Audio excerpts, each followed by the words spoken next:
मुख्यमंत्री एकनाथराव शिंदेजींच्या नेतृत्वात सरकार आलं आणि पहिल्याच वर्षी पहिल्या क्रमांकावर महाराष्ट्र आला।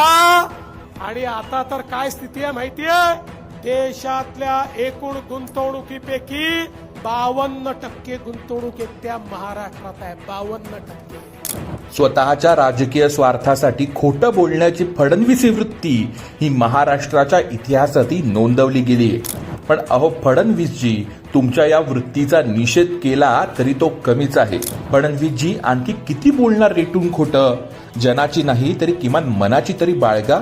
आम्हीच तुम्हाला सत्य सांगतो, मोदी सरकारच्या गेल्या 10 वर्षात महाराष्ट्राची आर्थिक आघाडीवर घट झाल्याचा निष्कर्ष पंतप्रधानांच्याच आर्थिक सल्लागार परिषदेने काढलाय।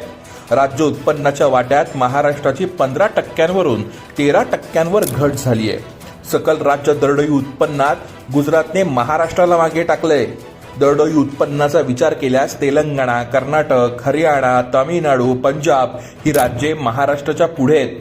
परंतु स्वाभिमानी महाराष्ट्र ही परिस्थिती बदलणार।